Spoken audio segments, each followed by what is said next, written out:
முற்றம் நேயர்களுக்கு வணக்கம். நேயர்களே, தமிழக முன்னேற்ற காங்கிரசின் தலைவர் திருமிகு அருள்தாஸ் அவர்கள் நம்மோடு இணைந்திருக்கிறார். இன்றைய அரசியல் சூழல்கள் பற்றி அவரோடு நாம் பேசுவோம். ஐயா வணக்கம். மேகதாது பற்றி முதலமைச்சர் பேசுகிறார். சிவகுமார் அவர்கள் அழைக்கிறார், பேசுவோம் வாங்கன்னு. நீங்க போய் அங்க பேசாதீங்க, நிறைய பிரச்சனைகள் இருக்கு அப்படின்னு சொல்லி எல்லா எதிர்கட்சிகளுமே ஒன்றிணைந்து குரல் கொடுக்கின்றன. இத உங்களுடைய பார்வையில் எப்படி பாக்குறீங்க? இவர் போய் அங்க பேசுவது சரிதான் நினைக்கிறீங்களா? ஒரு பிரச்சனை இருக்குதுன்னு அதை போய் பேசினாதானாங்க தீர்வு கிடைக்கும். எதிர்கட்சிகள் அவங்களுடைய இது வரைக்கும் அவங்க பண்ண அரசியலை அதுதான் சரின்னு சொல்லிட்டு அவங்க பேசுறாங்க. அவங்களுடைய அரசியலுக்காக அதை பேசுறாங்க. நாங்கள் நீதிமன்றத்தில் போராடி நியாயத்தை வாங்கியிருக்கோம், கொண்டு இருக்கோம், எல்லாம் பண்ணியிருக்கோம் அப்படின்னு சொல்லிட்டு. ஆனால் நீதிமன்றங்கள் உத்தரவிட்டா கூட எத்தனையோ தடவை கர்நாடக அரசு தண்ணி திறக்காம தமிழகத்தை வஞ்சிச்சிருக்கு கொண்டிருக்கு. கர்நாடக முதலமைச்சர் அவர் நியாயத்தை சொல்றதுக்கு நீதிமன்றத்தின் முன் வெளியில அவர் நியாயத்தை சொல்றதுக்கு கூப்பிடுறாரு, போடுறாரு. அது அவருக்கான விஷயத்த, அவர் மக்களுக்கான விஷயத்த ஒரு அரசியல் அவர் செய்ய பார்க்கிறாரு. அது அவங்க தரப்புல அது வரவேற்கலாம், கொள்ளலாம். ஆனால் நமக்கு உண்டான விஷயம் என்னன்றத நம்ம பேசினாதான் நமக்கு தெரிய வரும். எத்தனையோ விஷயங்கள் நீதிமன்றத்துக்கு வெளியிலேயே தீர்த்து கொள்ளப்பட்டிருக்கு. அப்படி ஒரு வாய்ப்பு அதை செய்யறது தவறு கிடையாது. போறதுனாலேயோ பேசுறதுனாலேயோ கர்நாடகாவுக்கு நம்ம பலி ஆயிடுவோம் அப்படின்ற அர்த்தமும் கிடையாது. போயிட்டு பார்த்துட்டு அவங்க ஏதோ சொல்றாங்க, கொள்றாங்க, எங்க கோரிக்கையை கேளுன்னு சொல்றாங்க. கேட்கறதுல போய் பார்க்கறது ஒண்ணு. அது நம்ம ஏத்துக்கிறது தான் தப்பு. ஏத்துக்கூடிய விஷயம் ஏத்துக்க போறோம், ஏத்துக்கூடாத விஷயம் வேற. ஆனா நான் எங்க கட்சி தமிழக முன்னேற்ற காங்கிரஸ் 2012 கட்சி தொடங்கும் போது துவக்க விழா ஒரு தீர்மானம் போட்டு அன்றைய முதலமைச்சர்கிட்ட கொடுத்தோம். என்னடானா, நாம கர்நாடகா கிட்ட தண்ணி கொடுன்னு கெஞ்ச வேண்டிய அவசியமே கிடையாது. ஏன்னா காவிரி ஆறு தமிழ்நாட்டில் 700 கிலோமீட்டர் ஓடுது. 700 கிலோமீட்டர் ஓடும்போது கர்நாடகாவில் அதிகபட்ச மழை பெய்யும் போது அந்த அரசாங்கம் அவங்க மக்களை வெள்ளத்திலிருந்து பாதுகாக்கிறதுக்காக தண்ணியை திறந்து விடாது. அந்த தண்ணி காமராஜர் கட்டப்பட்ட சேலம் மேட்டூர் டேமை தவிர்த்து வேற எங்கேயுமே சேமிக்கப்படல. எனக்கு தெரிஞ்ச வரைக்கும் சேலம் மேட்டூர் டேம்ல எத்தனை டிஎம்சி தண்ணீர் சேமிக்கப்படுதோ அத மாதிரி 100 மடங்கு டிஎம்சி தண்ணீர் வீணா போய் கடல்ல கிடக்குது. அணைகள் கட்டப்பட வேண்டும் சொல்றீங்க? அணைகள் இல்ல, 700 கிலோமீட்டருக்கு ஒரு 25 கிலோமீட்டருக்கு ஒரு தடுப்பணை கட்டுங்க. காவிரி ஆற்று 2 கரை பக்கமும் ஆயிரக்கணக்கான கிராமங்கள், அதுல ஏரி குளங்கள், ஆயிரக்கணக்கான ஏரி குளங்கள் இருக்கு. இந்த ஒவ்வொரு 25 கிலோமீட்டர் தடுப்பணை கட்டிட்டு காவிரி ஆற்ற பேபி கால்வாய் மூலயமா அந்தந்த 2 கரையோட்ட ஏரிகளை எத்தனை போய் இணையுங்க. இணைச்சிட்டாலே அவன் மாநிலத்தை அதிகபட்ச மழை பெய்யுமோ அவன் தண்ணி திறந்து விடும் போது ஒட்டுமொத்த தண்ணி சேமிக்கப்படும். ஒரு சொட்டு தண்ணி போய் கடல்ல கலக்காது. அப்போ அடுத்த 3 வருஷத்துக்கு கர்நாடகா நம்ம தண்ணி திறந்து விடனாலும் நம்ம மாநிலத்தை மழையே பெய்யலனாலும் இந்த தண்ணி சேமிக்கப்படும் மூலியமா 3 போகம் விவசாயம் நடக்கும். விவசாயம் நடந்தா உற்பத்தி அதிகரிக்கும். உற்பத்தி அதிகரிச்சா விலைவாசி குறையும். மக்கள் சுபிட்சமா இருப்பாங்க, வாழ்வாங்க. எப்ப பார்த்தாலும் தண்ணி கேட்டு போராட வேண்டிய அவசியமே தமிழகத்துக்கு இல்லைன்னு அன்றைய முதலமைச்சருக்கு நான் சொன்னேன், கோரிக்கை கொடுத்தோம். ஆனா அதை செய்யவே இல்லை. அதுக்கப்புறம் திமுக ஆட்சியும் செய்யல. ஏன்னா இந்த 2 திராவிட கட்சிகள் தமிழக மக்களை வஞ்சித்து காவிரியில அணை இந்த மாதிரிலாம் செஞ்சுட்டோம்னா ஆத்து மணல திருடி கோடியா பலாயிரம் கோடி கொள்ளடிக்க முடியாத ஒரு காரணத்துக்காக இந்த திட்டத்துல இந்த செயல்படுத்தல. கலைஞர் அவர் இருக்கும் போது ஆறுகள் இணைப்பு திட்டம் ஒண்ணு ஆரம்பிச்சார், அடிக்கல் கூட நட்ட. அதுக்கப்புறம் அந்த திட்டம் என்ன ஆச்சு? இதெல்லாம் மக்களை ஏமாற்றத்துக்கு கண் துடைப்புக்காக போடப்பட்ட இயக்கம். திராவிட ஆட்சிகள் என்றாலே மக்களை ஏமாற்றுகின்ற, வெஞ்சிக்கின்ற, மோசடி செய்கின்ற ஆட்சிகள் தான். சம்பளம் நாங்க பண்றோம் அதை பண்ணவே மாட்டாங்க. ஆனா மக்கள் மேல அவங்களுக்கே திரும்ப லட்சக்கணக்கான கோடி கடன் வாங்கி அந்த இலவசம் இந்த இலவசம் கொடுத்து மக்களை ஓட்டு வாங்கி தொடர்ந்து ஆட்சி அமைக்கிறதுக்காக மட்டும்தான் இவங்க ஆட்சியாளர் செயல்பட்டாங்க ஒழிய மற்றபடி மக்களுக்கு உண்மையான தேவை அது எதையுமே நிறைவேற்றவில்லை. எம்ஜிஆர் கூட ஒரு பாட்டு பாடிப்பாங்க, அண்ணாந்து பார்க்கின்ற மாளிகை கட்டி அதன் ஓலை குடிசை கட்டி பொன்னான உலகம் என்று பெயரிட்டு அந்த பூமி சிரிக்க அந்த சாமி மாதிரி இவனுக்கு லட்சக்கணக்கான கோடி கடன் வாங்கி அதை கட்டி இதை கட்டி இதப்பா நாங்க முன்னேற்றிட்டோம் பாருன்னு சொல்லிட்டு போது அதனால மக்களுக்கு என்ன பிரச்சனை தீர்வுது? இன்னைக்கு தண்ணி கட்டிதானே போராடுறோம். தண்ணி தான் மக்களே மனிதனுடைய கிணத்துல வாழ்வாதாரம் அடிப்பா, அது இருந்தாலும் மனுஷன் வாழ முடியும். அந்த மாநில அரசு அவன் மக்களுக்கு வேண்டிய என்னென்ன சேவை அதெல்லாம் செஞ்சுட்டே இருக்கான். அதை பார்த்து கூட இது வரைக்கும் இந்த தமிழக அரசுகளுக்கு அந்த சூடு சொன்னையே வரமாட்டேங்குது. அரசு அப்படிதான் இது புதிதாக இல்ல, அதற்குண்டான முயற்சி இவர் செய்கிறார். அதற்காக தான் போய் பேச போறேன்னு சொல்றாரு. ஒரு நடுவர் மன்றத்தை அமைச்சாங்க, அதுல வந்து பேச்சுவார்த்தைகள் நடந்தது. அந்த மாதிரி ஒரு அமைப்பு இருக்கும் போது இவர் தனியா பேச கூப்பிடுறாரு, அது நியாயம்னு நினைக்கிறீங்களா?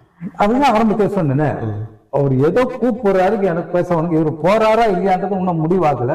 ஒருவேளை போனாலும் அது தவறு கிடையாது. ஏன்னா பிரச்சனை கொஞ்சம் வாங்க பேசுவோம்னு கூப்பிடுறாங்க, போய் பேசணும். எத்தனையோ பஞ்சாயத்து நடக்குது, போய் பேசலாம்னு சொல்றாங்க. நம்ம மக்களுக்கு நம்ம மக்களுக்கு சரியா வரலன்னா ஒரு தனியாக வர போறாங்க. தனியா அவர் போகும்போது நமது உரிமைகளை, ஏற்கனவே இருந்த உரிமைகளை விட்டு கொடுத்துட்டு வந்துருவாரு அப்படின்ற ஒரு அச்சம் இந்த எதிர்கட்சி, அதெல்லாம் வந்து மக்கள் கிட்ட எதிர்கட்சிகள் இந்த ஆட்சிக்கு கெட்ட பெயர் ஏற்படுத்துறதுக்காக பரப்பப்பட்டிருந்த பொய்யான ஒரு இது. அது எப்படி விட்டு கொடுத்துட்டு வந்துருவாரு? ஏன்னா விஷயமா இதெல்லாம் அது எப்படி விட்டு கொடுக்க முடியாது? நமக்கு நஷ்டமா வர்ற ஒரு விஷயத்த போட்டு ஒரு மதம் விட்டு கொடுத்துட்டு வந்தா இங்க மக்கள் பதில் சொல்லணும்ல, இன்னொரு விட்டு கொடுப்பாரு. இன்னொரு செய்தியும் பரப்புறாங்க. அது என்னன்னு கேட்டீங்கன்னா, இவர் வந்து எல்லா கட்சிகள் தலைவர்கள் எல்லாரையும் ஆலோசிச்சு அவங்களையும் கூட்டிட்டு போனோம். இது வந்து ஒரு தனிப்பட்ட அவர் கட்சி சார்ந்தது கிடையாது, இது தமிழ்நாடு மக்கள் சார்ந்த ஒரு பேச்சுவார்த்தை. இதை வந்து அவர் கட்சி சார்பா பேச்சுவார்த்தை நடத்தல, ஒரு மாநிலத்தின் முதலமைச்சர் என்ற அடிப்படையில் அரசாங்கத்தின் அடிப்படையில் தான் பேச்சுவார்த்தை நடத்தக்கூடிய கட்சி சார்பில் பேச்சு நடத்தல. அவங்க வந்து கர்நாடகா கட்சி கூட்டம் போட்டு இருக்காங்கன்னா அதுக்கு ஒரு அரசியல் அவங்க பண்றாங்க. இங்க வந்து நீங்க வந்து ஒரு பிரச்சனைக்கு தீர்வு சொல்றதாங்க வந்து ஒரு எதிர்கட்சியோட கடமை. திராவிட கட்சி எதிர்கட்சி ஆயிட்டா மட்டும்தான் மக்களுடைய நலனை பத்தி பேசுவாங்க. ஆட்சியில் இருக்கும் போது அவங்க பேசுறது ஆட்சியருக்கு நலனுக்கு சேர்ந்தா நான் சொன்ன திட்டங்களை இப்போ நிறைவேற்றிருப்பாங்க. அது நிறைவேற்றிருந்தா இன்னைக்கு நம்ம ஏக்க சண்டை பண்ண காவிரி கர்நாடக தண்ணி உள்ள தண்ணின்னு கேட்கணும். நமக்கு வர தண்ணியை சேமிக்காம மொத்தத்தையும் கடலை விட்டு அந்த பொறுப்பை ஆட்சி இருக்கும் போது கட்டி கழிச்சுட்டு மக்கள் துரோகம் பண்ணிட்டு இன்னைக்கு எதிர்கட்சி ஆனாலும் மக்களுக்காக நாங்க போராடுறோம் பேசுறோம் சொல்றோம். உங்களுக்கு வெக்கமா இல்லையா? எதிர்கட்சி ரெண்டாவது எந்த கட்சி ஆச்சாலும் மற்ற எதிர்கட்சினா காவிரி பிரச்சனை வரும்போதெல்லாம் வந்து எந்த எதிர்கட்சி எங்க கட்சி மாதிரி மக்களுக்கு தீர்வை சொல்லியிருக்கு. எல்லாரும் வந்து கருப்பு பேட்ஜி கருப்பு சட்டை போட்டுக்கிறது, ஆர்ப்பாட்டம் நடத்துறது, போராட்டம் நடத்துறது, உண்ணாவிரதம் இதை தானே பண்றாங்க ஒழிய தீர்வு சொல்லவே இல்லையா? நாங்க மட்டும்தான் தமிழக முன்னேற்ற காங்கிரஸ் மட்டும்தான் தீர்வு சொல்லிச்சு. இதை செஞ்சு இருந்தா நம்ம எந்த காலத்துக்கும் அண்டை மாநிலத்துக்கு தமிழ்நாடு தண்ணி கட்டி பிச்சை எடுக்க வேண்டிய அவசியமே கிடையாது. தமிழ் இனத்துக்கும் கர்நாடக இனத்துக்கும் எந்த விருப்புணர்வு இல்லாம நல்லா சேர்ந்திருக்கலாம். இவங்க அதை செய்யாம காலங்காலமா மண்ணல கொள்ளச்சி சம்பாதிக்காக மட்டும்தான் இதை வந்து இது பண்ணுங்க. இவங்க மிகப்பெரிய துரோகிகள், எதிர்கட்சிகளும் மிகப்பெரிய துரோகிகள். அவங்க வந்து தீர்வை சொல்ல தமிழ்நாட்டு அவங்க நாங்களும் இருக்கின்றது காட்டிக்கிறதுக்கு ஒரு அரசியல் பண்றதுக்காக இந்த கர்நாடகால ஒரு இவர் ஒருத்தர் இருப்பார், கன்னட நிவேதிக்கா கட்சின்னு ஒரு கட்சி பேரு வட்டாள் நகர். அந்த காவிரி பிரச்சனை மட்டும் வந்தா மட்டும்தான் அரசியல் பண்ணுவான், மற்றபடி அவன் எங்க கிராமே தெரியும். அந்த மாதிரி இவங்க இருக்க இங்க தமிழ்நாட்டு சில கட்சிகள் வந்து காவிரி பிரச்சனை வந்தா மட்டும் ஓசர்ல போயிட்டு அங்க போயிட்டு மறியல் பண்றது தாத்தா பண்றது. ஆனா தீர்வு என்ன? ஒவ்வொரு மாதம் ஒவ்வொரு வருஷம் மழை பெய்யாத சமயத்திலாம் போய் பிச்சைதான் கேட்கலாம். நான் மட்டும் கர்நாடகாவை சேர்ந்த கர்நாடக அரசுல இருந்து நான் இருந்தேன்னா நான் ஒரு சுப்ரீம் கோர்ட் ஒரு வாதம் வைப்பேன். ஏங்க நான் தண்ணி திறந்து விடும் போது என் அம்மாவுக்கு அதிகபட்ச மழை பெய்யும் போது நான் திறந்து விடுறேன், தண்ணியை திறந்து விடும், இவங்க மொத்த தண்ணி கடல்ல விட்டுட்டு என்கிட்ட தண்ணி இல்லாத சமயம் தண்ணி கேட்டு போராடு என்னங்க அர்த்தம்? நான் தண்ணி தந்துட்டு எங்க சேமிக்க வீணடிக்கிறாங்க. அப்ப நீங்க எதுக்காக நாங்க தண்ணி கொண்டோம் வீணடிக்கிறது, நாங்க தண்ணி கொண்டுமா அப்படின்னு சுப்ரீம் கோர்ட் கர்நாடகா சபை கேட்டு இருந்தாங்கன்னா எந்த நீதிபதிக்கு தமிழ்நாடு தஞ்சாவூர் தந்து விட்டுருப்பான், போய் மேல கட்டமைப்பு ஏற்படுத்தினான்னு பெத்தி விட்டுருப்பான் இவங்கள. ஆனா இந்த வாதத்தை கர்நாடகா கவர்மெண்ட் வைக்க மாட்டேது. ஏன் வைக்கல எனக்கு தெரியல. அதுல அவங்களுக்கு குத்தினா குத்தினு தெரியல அந்த அரசியல்ல. அந்த மாதிரி இது வந்து முட்டாள்தனமான போராட்டம், ஆர்ப்பாட்டம். தமிழ்நாடு முன்னேற்ற காங்கிரஸ் ஒரு சிக்கலுக்கு தீர்வு கொண்டு போய் கொடுக்குறாங்க, தீர்வோடு அதை செயல்படுறீங்க. அப்படிப்பட்ட ஒரு நல்ல அரசியல் செய்கிற நீங்கள் ஏன் மக்களிடம் செல்வாக்கு பெறவில்லை? செல்வாக்கு பெறவில்லைன்றதுக்கு வந்து இன்னைக்கு வந்து அரசியலுடைய தன்மையே வேற மாதிரி போயிருக்கு, புரியுங்களா? அதுக்குரிய பொருளாதார வசதிலாம் எங்க கிட்ட இல்லை, புரியுங்களா? இன்னைக்கு வந்து ஒட்டுமொத்த மக்கள் நம்ம குற்றச்சாட்டு பண்ண சொல்ல முடியாது. பெரும்பாலான மக்கள் அவங்க அன்னைக்கு அவங்க தேவைக்கு சம்பாதிக்கிறது எங்க ஒண்ணு என்ன பொண்ணு அதுக்கு பொருளாதாரத்தை தேடிதான் ஓடிக்கொண்டிருக்காங்க ஒழிய அவங்க வந்து அரசியல் என்பது கிடையாது. பட் அரசியலுக்காக வர ஒரு குறிப்பிட்ட மக்கள் இருக்கதான் செய்யலாம். அவங்களாம் எதுக்கெத்தாலும் காசு கொடுத்தாதான் வரண்டா, காசு கொடுக்குறியா வர, காசு கொடுயா வரண்டு. இந்த பெரிய கட்சி அந்த அளவுக்கு அவங்கள பழக்கப்படுத்திட்டு இருக்கிறாங்க. அரசியலுக்கு வர விரும்பாத மக்கள், தனக்கு தீர்வு கிடைக்க நல்ல கட்சி ஆதரிக்கிறதுக்கு தயாராக மக்களும் பெரும்பான்மையா இருக்கதா அரசியலுக்கு வர போறேன் சேர்ன்ற மக்கள் எல்லாம் வந்து இந்த பெரிய கட்சி அவங்க ஆட்சி ஆரம்பிச்சுன்னா லட்சக்கணக்கான கோடி கொள்ளட்ச பணத்துல இருந்து அவங்களுக்கு காசை கொடுத்து பழக்கப்படுத்துறதுனால இப்ப நாங்களும் போய் பேசும்போது இது பண்ணும் போது அவங்க காசை எதிர்பார்த்து வாங்கியே பழக்கப்பட்ட மக்கள் வந்து கட்சிக்கு ஒருத்தர் இருக்காங்க. இதை தாண்டியம் வந்து இன்னும் நான் அதுக்குரிய விஷயம் ரெண்டாவது வந்து எங்களை பத்தின நாங்க எங்க திட்டங்கள் செயல்படுறோம் சொல்ற அளவுக்கு மக்கள்கிட்ட கொண்டு போய் சேர்க்கிற அளவுக்கு மீடியாக்கள் மூலமா கொண்டு போய் சேர்க்க அதுக்கெல்லாம் வந்து இன்னைக்கு மக்கள் எல்லா அரசியல் கட்சியும் பணத்தை வச்சு கொண்டு எந்த அளவுக்கு மீடியா மூலியமா மக்கள்கிட்ட போய் சேர அவங்களுக்கு தெரியும். அந்த அளவுக்கு எங்களுக்கு பண வசதி இல்லாததுனாலதான் நாங்க பின்தங்கி கொண்டு வரோம். ஆனா சரியான ஒவ்வொரு பிரச்சனைகளுக்கு தீர்வுகள் இருக்கு, சீர்கள் சொல்லியிருக்கோம். இதெல்லாம் நாங்க சொல்லிட்டு தான் இருக்கோம். நிதி பற்றாக்குறை போதாமை அதை பற்றி சொல்றீங்க. ஆனா நடிகர் விஜய் அவர்கள் அரசியலுக்கு வந்த பின் அந்த பணம் என்ற அந்த ஒரு கருத்து அவருக்கு தேவையே இல்லையா? ஏன்னா அவர் ஏற்கனவே மக்கள் எதிர்பார்க்கலையா? அதான் அவர் மிகப்பெரிய நடிகர். தான் யார் என்ற தான் என்ன என்பது அவர் வந்து வெளியே போய் சொல்லணும் அவசியம். ஏற்கனவே மக்கள் தெரியும் அவர் யாரு போட்டு. இப்ப நாங்க அப்படி கிடையாது. நாங்க யாரு என்ன இன்னும் போய் சொல்றதுக்கு அந்த மீடியா விஷயம்லாம் போய்க்கலாம் அதுக்குரிய விஷயங்கள்லாம் செய்வதை கொண்டு மிகப்பெரிய நிதி வசதி தேவைப்படுது. ஆனா அவருக்கு அது தேவையே கிடையாது. அவர் நின்னாலே போதும் ஓட்டு போட்டுருவாங்க. அப்படிதான் ஓட்டு போட்டிருக்காங்க. ஒரு காலத்துக்கு எப்படி எம்ஜிஆர் வந்து நின்னாலே ஓட்டு போட்டாங்களோ அதே மாதிரி இவருக்கு தேவை. இவருக்கு அதான் தேவையே இல்லை. அதுதான் சொல்றேன், மக்கள் வந்து எல்லாரும் கெட்டவர்கள் கிடையாது. பெரும்பான்மையான மக்கள் நல்லவர்கள் தான். அவருக்கு தங்கள் பிரச்சனைக்கு ஒரு விழி வரும்போது யாருன்னு அப்ப விஜய் வந்து யாரும் ஊரறிய தெரியும். இவர் வந்தால் ஒரு மாற்றம் வருன்றதுக்காக ஓட்டு போட்டிருக்காங்க. புரியுங்களா? இப்ப நாங்கெல்லாம் அப்படி கிடையாது. நமக்கு போய் சொல்லணும். நாங்க சினிமா நடிகர்கள் இல்லையா? அப்போ நாங்க யாருன்னு போய் சொல்றதுக்கே நிறைய பண வசதி தேவைப்படுது. அதுக்கு ஒரு நிதி வசனங்கள் எல்லாம் ஒரு மேல் செயல்படுறது. நடிகர்களை சார்ந்தேதான் தொடர்ந்து செல்லும் அப்படின்னு நீங்க யோசிக்கிறீங்களா? இல்ல, அதாவது எம்ஜிஆர் வந்தார். எம்ஜிஆர் கூட ஒரு நடிகர்ன்றதை விட அவரு அடிப்படையில் ஒரு அரசியல்வாதியா தான் இருந்தார். அவருக்காக வேற. புரியுங்களா? மட்டும் திரைத்துறை என்பது ஒரு கூடுதல் சப்போர்ட் வந்த வழியே அடிப்படை அவர் ஒரு அரசியல்வாதி. ஜெயலலிதாமையார் வந்தாங்க. அவங்களும் வந்து அதிமுக கட்சியில் உறுப்பினர் வந்து அந்த கட்சியில அரசியலியா படிப்படியா வளர்ந்து கட்சியின் அந்த கட்சி தலைமையை பதவி ஏற்றுதான் முதலமைச்சரான வழியே ஸ்ட்ரைட்டா சினிமாவை வந்து நடிச்சேன்னு சொல்ல. அதுக்கப்புறம் வந்து திராவிட கட்சி வந்தது. அவங்களுக்கு அந்த திரைப்படமும் ஒரு காரணமாக. ஆனா ரெண்டு பேருக்கும் ஒரு கூடுதல் தான் வழிய, பட் அடிப்படை அது கிடையாது அரசியல்வாதி. புரியுங்களா? அப்போ அதுதான் அடிப்படை மக்கள் வந்து கொண்டது ஆட்சி பண்ணிட்டு கொண்டிருந்தாங்க. பட் இந்த கட்சி ரெண்டு கட்சியும் மாறி மாறி வந்து ஆட்சி செய்யும் போது மக்களுக்கு பூரான திருப்தி ஏற்படாத ஒரு நிலையில ஒரு மிகப்பெரிய அதிருப்தியோட அவருக்கு இருந்த விளைவுதான் இன்று நடிகர் விஜய் வந்தவொடனே அவரை ஏற்றுக்கிட்டாங்க, இது பண்ணியிருக்காங்க. புரியுங்களா? பட் பதவிக்கு வருது என்பது ஒரு பெரிய விஷயம். வந்த பதவியை காப்பாற்றிக் கொள்வது தான் மிகப்பெரிய விஷயம். இனிமேல் தான் அவருக்கு மிகப்பெரிய போராட்ட களமே இருக்கிறது. அதை வந்து விஜய் எந்த அளவுக்கு வெற்றிக்காம செயல்படுத்த பொறுத்துதான் அவர் அரசியல் நீடித்து நிற்பதும் இல்ல தோல்வி அடைவதும் உண்டு. அதனால் விஜய் ஒரு விதமான சினிமா துறையிலும் வந்து வெற்றி அடைஞ்சதாக ஒரே காரணத்துக்காக வந்து தமிழக அரசியல் வந்து சினிமா துறையை நோக்கியே போகாது என்பது என்னுடைய தனிப்பட்ட கருத்து. போகாதுன்றது ஒரு நல்ல நோக்கு தான். ஆனா இப்ப அடுத்து தனுஷ் என்பவர் ஒரு நடிகர். அவர் வந்து இப்ப நிறைய மன்றங்கள் செயல்பாடுகள்லாம் செயல்படுத்துறாரு. அடுத்து அரசியலுக்கு வருவதற்கான சாத்தியக்கூறுகள் அவரிடம் காணப்படுகின்றன. அவர் வர்றதுக்கான வாய்ப்புகள் இருக்கிறது. 10 ஆண்டுகளோ இல்லை 5 ஆண்டுகளுக்கு பிறகோ அப்படின்ற மாதிரியான ஒரு கருத்தும் நிலவுகிறது. இதையெல்லாம் யோசிக்கும் போது தமிழ்நாடு திரைப்படத்தின் பின்னாடியே செல்கிறதா அரசியல்? இல்ல, அதாவது மத்தியில ஆளுகின்ற பாஜக அரசு எதிர்கட்சிகளை இல்லாத ஒரு நிலையை உருவாக்கி கொண்டே இருக்கிறது. இந்தியாவுக்கு எல்லா மாநில மிக பெரும் கட்சிகள் எல்லாம் வந்து உடைக்கம் நடுத்தருவுக்கு அனாதைகளாக விடப்பட்ட மிக பெரும் தலைவர்கள்.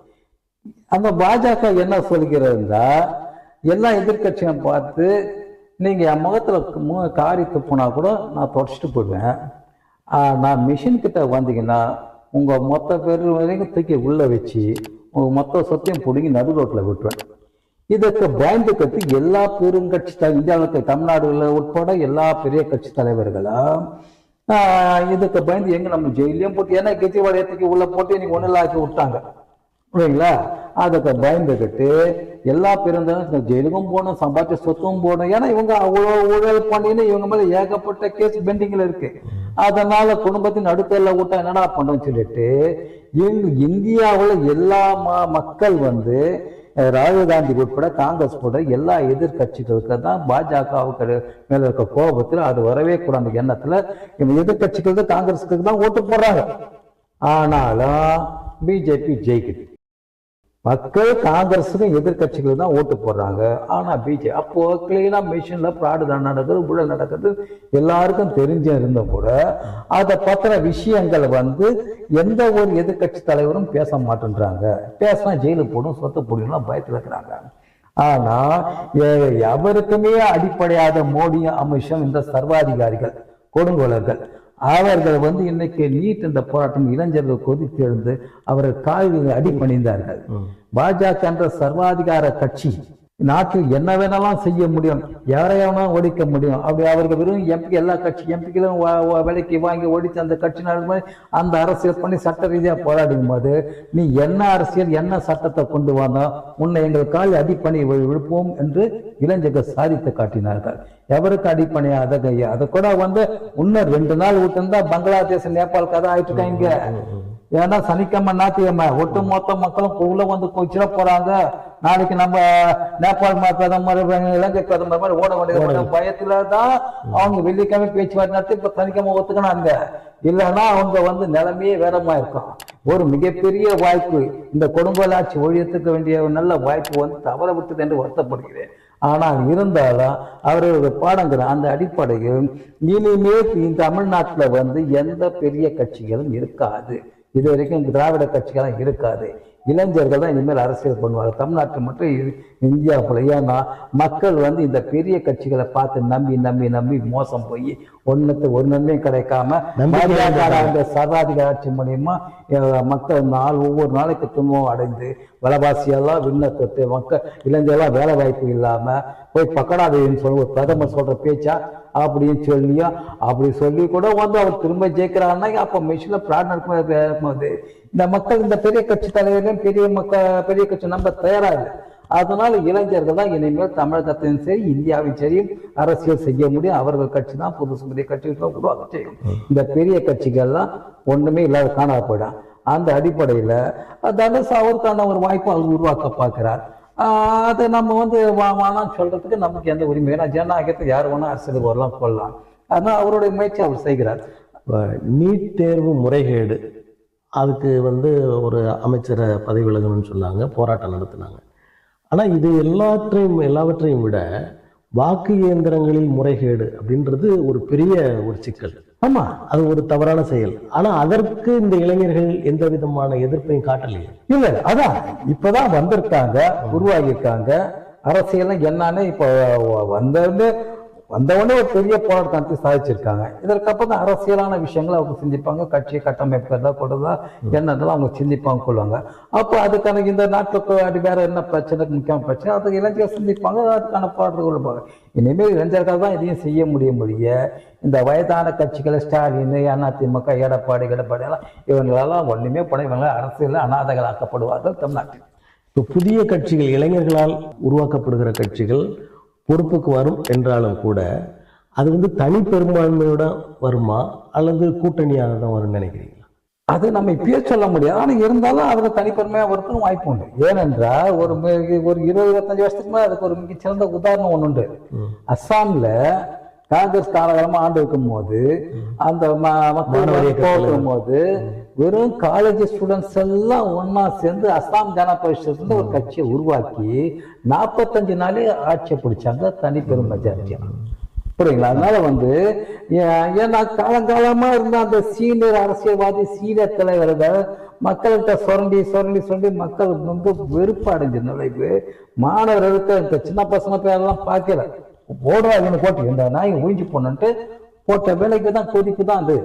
அந்த கொதிப்பு இன்னைக்கு இந்தியா முழுக்க இருக்குது.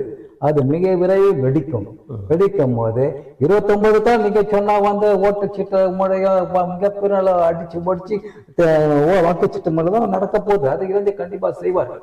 29 வாக்குச்சீட்டு தான். அது அந்த நிலையே இளைஞர்கள் உருவாக்குவார்கள். இப்போ தமிழ்நாட்டில் வந்து புதிய ஆட்சி ஏற்பட்டிருக்கிறது, லஞ்ச லாவண்யங்கள்லாம் ஒழிகிறது, அதாவது ஒழிந்து கொண்டிருக்கிறது, குறைகிறது அப்படிலாம் பேசுகிறாங்க. ஆனால் அதற்கிடையில் அரசு பொறுப்புகளுக்கு அந்த தாவேக்காவினரை கொண்டு வருவதிலேயே கூட கையூட்டு பேசப்படுகிறது, சில செய்திகள்லாம் வெளியில் வருது. அதாவது எல்லா கட்சியிலையும் ஒரு கட்சியை உருவாக்கும் போது ஒவ்வொருத்தரையும் நல்லவனா பார்த்து தலைவரால முடியாது. புரியுங்களா? கட்சி வளர்ச்சிக்கு வரன்ற போது எல்லாரும் வந்து நம்ம அதுக்கப்புறம் அவங்க செயல்பாடு மூலியம் தான் அவன் நல்லவனா கெட்டவனும் அவங்க தெரிஞ்சுக்க முடியும். ஒவ்வொருத்தரையும் போயிட்டு பயோடேட்டா கேட்டு உறுப்பினர் சேர்க்கலாம் முடியாது. அதனால தலைவரால் அதெல்லாம் முடியாத காரியம். அந்த அடிப்படையில் சில பேர் வந்தது அவங்க வந்து அந்த சுயநலவாதிய கட்சிக்கு கெட்ட பேர், தலைவர் கெட்ட பேர் ஏற்படுத்துகிற ஆளுங்கள்லாம் வந்துட்டு இவங்க வந்து பதவிக்கு சம்பாதிக்கிறதுக்காக அதை கூட இதை கூட கேட்கும் போது அது மீடியாவில் வெளியே வர்றதுனால தலைவர் வந்து லஞ்சமே இருக்கக்கூடாதுன்னு சொல்லும் போது உன் கட்சியாண்டி பண்றாங்கன்றதை எதிர்கட்சி மீடியாக்கள் எல்லா அமெரிக்காலும் பேசும்போது பரபரப்பு மழை. ஆனால் அப்படி செய்தி வந்த உடனே அவர்கள் நீக்கப்படுகிறார்கள், பதவி கட்சியை விட்டு வெளியேற்றப்படுகிறார்கள். அப்படின்ற போது தலைமை சரியாக தான் செயல்பட்டு கொண்டிருக்கிறது. விளாத்திக்குளம் சட்டமன்ற உறுப்பினர் விஜயை பற்றி பேசினார் அப்படின்னு சொல்லி 15 நாள் உள்ள வச்சுருக்காங்க. ஆனால் ஒரு அமைச்சர், ஒரு பெண் அமைச்சர், அவங்க வந்து ஜட்டியோட விட்டு கொண்டு எடுத்துருவேன்ற மாதிரிலாம் பேசுகிறாங்க. விளாத்திக்குளம் எம்எல்ஏ வந்து பேசுறது இந்த நாட்டில் பேச்சுரிமை இருக்குது, கருத்துரிமை இருக்குது. ஆனால் எலும்பு உடைப்பன்னு சொல்வது என்பது எப்படி பேச்சுரிமைக்கு சம்பந்தம்? கொள்றதை விட எலும்பு உடைக்கிறது அவசரப்படுங்க. பேச்சு உரிமைக்கு எலும்பு உடைப்புன்னு சொல்ற சட்டமன்றத்துல எலும்பை உடைச்சுதான் பேசல. அவர் சட்டமன்றத்தை பூட்டி உள்ள அவங்களெல்லாம் உட்கார வச்சு சட்டமன்றத்தை பூட்டிட்டு பேசுவேன்னு சொன்னதுனால தானே அந்த பதில் வந்துருக்கு. விஜய் சொன்னார் இல்லையா, நீங்க சட்டமன்றத்துல போய் வெளியேறு, அது அவங்களோட விருப்பம். வெளியேறு, அதாவது வெளியேறது அது ஓகே. அதாவது யார் சொன்னாலும் தப்பு தாங்க. புரியுங்களா? அதுல வந்து மாற்று கருத்தெல்லாம் கிடையாது. அது விஜய் சொன்னாலும் என்ன தப்பு தான். அதனால வந்து ஆனா அதுக்காக எலும்பு உடைப்பேன்னு சொல்லிட்டு பொது வெளியில போய் அதுக்கு தங்கமே கொடுத்தாச்சு. ஆனா இந்த மந்திரி சொல்லிதான் தப்பு தான். அது எப்படி சரின்னு இருக்க முடியும்? நடவடிக்கை. ஆனா அதுல என்ன சொல்றாங்கன்னா, அந்த அம்மா மந்திரி ஆகிறதுக்கு முன்னால் நடைபெற்ற உட்கட்சி பிரச்சனை அப்படின்னு சொல்லியிருக்காங்க. அது சொன்னாங்க. பட் எது எப்படின்னா தவறு தான். தாவேக்கா அரசின் நடவடிக்கைகள், அதாவது முதலமைச்சர் அவருடைய அலுவலகத்தையே மாற்றும் முறை, இதையெல்லாம் சிலர் வந்து இது தேவையா, கடன் இருக்கிற நேரத்தில் இதெல்லாம் தேவையா அப்படின்ற மாதிரிலாம் பேசுகிறாங்க. 22,000 கோடி கடன் வாங்கியிருக்காங்க, அது எதற்காக வாங்கியிருக்காங்க அப்படின்ற வெள்ளை அறிக்கை கொடுக்க முடியுமாலாம் பேசுகிறாங்க. இதை பற்றி உங்களுக்கு? பல லட்சம் கோடி கடன் வாங்கினவங்க எதுக்கு வெள்ளை அறிக்கை கொடுக்கல? 20,000 கோடிக்கு மட்டும் ஆட்சிக்கு வந்து 5 லட்சம் கோடியை வந்து ஆட்சி 5 வருஷம் 10 லட்சம் கோடி ஆக்கினாங்க. அதுக்கு எதுக்காக அதுக்கெல்லாம் வெள்ளை அறிக்கை கொடுத்தாங்களா, கொண்டாங்களா? அதுவும் வந்து அவங்க செயல்பட்ட திட்டங்கள்லாம் பாருங்க, நல்ல நிலைந்த திட்டங்கள்லாம் கட்டடங்கள்லாம் இடித்து கட்டி கொண்டிருந்தார்கள். எல்லா பூங்காக்களும் நல்ல நிலையில இருந்தது. அதையெல்லாம் இடித்து ஏமா அப்போ அவங்க காசு எடுத்து இப்படி வீணடிக்கிறாங்க தெரியல. எங்கள் கொளத்த தொகையிலே பார்ப்பேன், ஒன்று நல்லா இருக்கும். நான் கொளத்த தொகுதியை சேர்ந்தவன். ஒரு 6 மாதம் சிம்மாடி மாடியும் கட்டுவாங்க, இன்னொரு 6 மாதம் கட்சி மாடியும் கட்டுறாங்க. எதுக்கு இடிக்கிறாங்க, ஏன் கட்டுறாங்க? இங்கே மக்கள் பணத்தை வீண் அடித்து 5 லட்சம் கோடியை கடன் வாங்கி 1 லட்சம் கோடி செலவு பண்ணிட்டு 4 லட்சம் கோடி கொள்ளைஷன் பண்ண ஆட்சிங்க இவங்கெல்லாம். அதனால வந்து அடிப்படை தேவைக்கு அரசு நடத்துறதுக்கு வந்து பணம் தேவைப்பட்டிருக்கு. இதெல்லாம் வந்து 20,000 கோடி கடன் கேட்டுக்க கடன் வாங்குறேன். முதல்ல அடிப்படையில் வந்து இலவசங்கள் ஒழிக்கப்படணும். இலவசங்கள் நீங்க வந்து கொடுக்க கடன் சுமை அதிகரிக்கும். மக்கள் அடிப்படை தேவை தேவைகள், அரசுக்கு சம்பளம் கொடுக்கறதுல காசு இருக்காது, அப்போ கடன் வாங்க வேண்டிய சூழ்நிலை ஏற்படுவேன். அதனால இப்போ வந்த அரசு கூட கேட்டுக்கிறேன், இலவசங்களை கொடுக்காதீர்கள். மக்கள் நன்மைக்காக நீங்க வந்து இப்போ கனிம வளத்தை வெளி மாநிலத்துக்கு ஏற்றுமதி செய்யக்கூடாதுன்னு மிக அற்புதமான ஒரு செயல் திட்டத்தை செஞ்சிருக்காரு. மிக வரும். அந்த அடிப்படையில துணிந்து நீங்க இலவச வாக்குறுதி கொடுத்துதான் போற எவன் என்ன விமர்சனம் பண்ணாங்க பரவாயில்ல, அதெல்லாம் விட்டுட்டு இலவசங்களை கிடையாது கொடுத்துருக்க விமர்சன இலவசங்களை தடுத்து நிறுத்தி மாநிலத்தை பொருளாதார ரீதியாக அந்த பணத்துக்கெல்லாம் ஏகப்பட்ட தொழிற்சாலைகளை கட்டி இளைஞர்கள் வேலைவாய்ப்பு கொடுத்தா மக்களுக்கு வருமானம் தான் அவன் வாங்கிக்கப்பாங்க. அவன் பிச்சை எடுக்க வேண்டிய இலவச லைன் இலவசம் வாங்கணும் அவசியம் கிடையாதுங்க. அவன் இலவசம் அவன் கேட்கலைங்க. இந்த திராவிட கட்சிக்கு ஓட்டு வாங்கி ஜெயிக்கிறதுக்காக இலவசங்களை கொடுத்து பாகப்படுத்தி அவங்க சொன்னதை விளைவ மற்ற கட்சிகளும் தேர்தல் போட்டியும் சொல்ல வேண்டிய கட்டாயத்துக்கு ஆளாக்கப்படுகிறாங்க.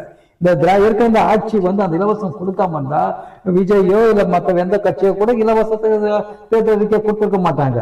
இவங்க ஓட்டு ஆட்சி இருந்தக்கண்ணே மக்கள் திரும்ப ஆட்சி ஜெயிக்கணும், நான் அதை கொடுக்குறேன் இதை கூட வச்சவரை கலைஞர் அவர்கள் தான் இலவசத்தை அது தொடர்ந்து அவர் தான் இந்தியாவுக்கே வழிகட்டா இலவசம் கொடுக்குறது. அதை பார்த்தா காங்கிரஸ் மத்த மாநிலம் அவங்க எல்லாம் தேர்தல் அறிக்கையா கொடுத்தாங்க.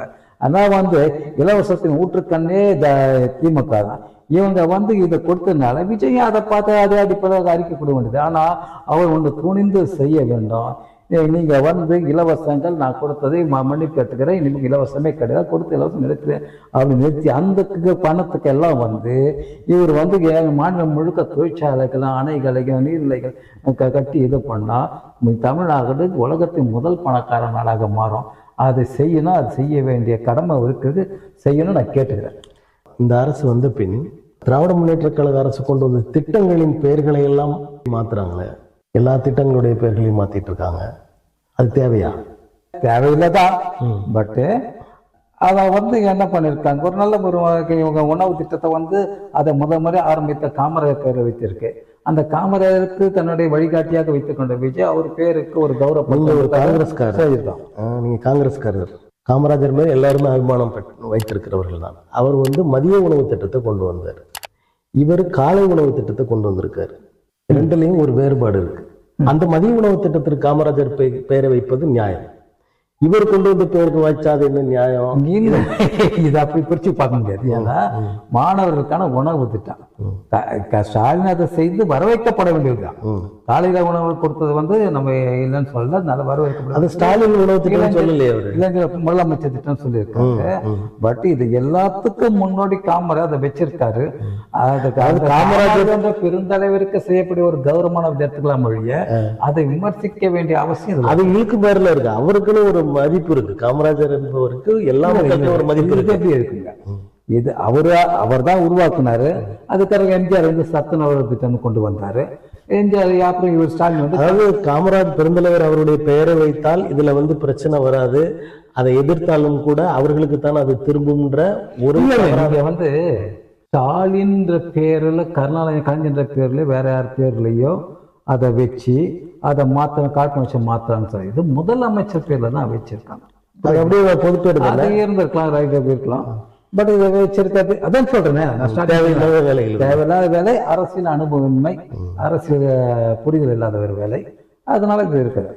தமிழ்நாட்டின் அரசியல் குறித்து தமிழக அரசு செய்கின்ற நல்ல விஷயங்களை பாராட்டியும் தவறானவைகளை தட்டியும் பேசுகின்ற உங்களுக்கு எங்களது நன்றியை தெரிவித்துக் கொள்கிறோம். உங்களது பங்கேற்புக்கு நன்றி. நன்றி. மற்றொரு நிகழ்வில் சந்திப்போம். நன்றி, வணக்கம்.